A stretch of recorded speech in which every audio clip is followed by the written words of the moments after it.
ಇವನ್ನ ಇಷ್ಟು ಈಸಿಯಾಗಿ ಮಾತಾಡ್ಸಿದ್ರೆ ಸರಿಯಾಗಲ್ಲ. ಗೋಳು ಹೊಯ್ಕೋಬೇಕಲ್ಲ, ಏನು ಮಾಡೋದು?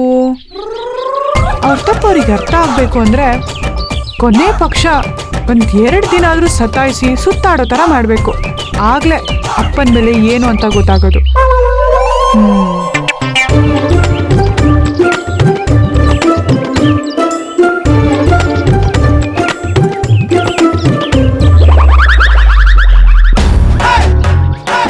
ನಮ್ಮು ಅಕ್ಕ ಏನಾಯ್ತು?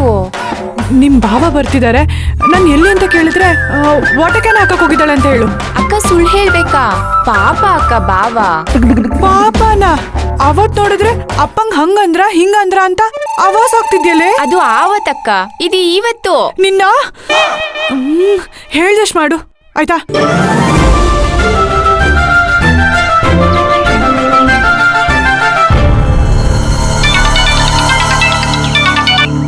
ಹಲೋ ಅಣ್ಣ, ಸಂಜೆ 5 ಗಂಟೆ ಅಷ್ಟು ಗಾಡಿ ಸಿಗುತ್ತೆ ತಾನೆ? ಸಂಜೆ ಕೊಟ್ಬಿಡಿ.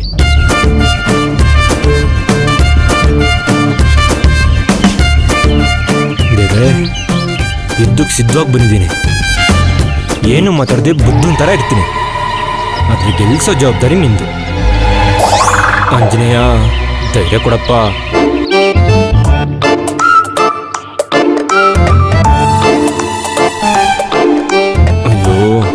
ಏನ್ ಅಂಜನೇಯ, ಧೈರ್ಯ ಕೊಡಂದ್ರೆ ಇನ್ನ ಭಯ ಜಾಸ್ತಿ ಮಾಡ್ತಿದ್ಯಾ? ನೀನ್ ಯಾವತ್ತೂ ಹುಡುಗರ ಕಡೆನೇ ಇರ್ಬೇಕು. ಧೈರ್ಯ ಕೊಡಪ್ಪ ಪ್ಲೀಸ್. ಅದು ಹಿಂಗಿರ್ಬೇಕು. ಈಗ ನೋಡ್ತಾ ಇರೋ ಸಪ್ತಮ್ ಹೇಗೆ ಕನ್ವಿನ್ಸ್ ಮಾಡ್ತೀನಿ ಅಂತ. ಜೈ ಆಂಜನೇಯ.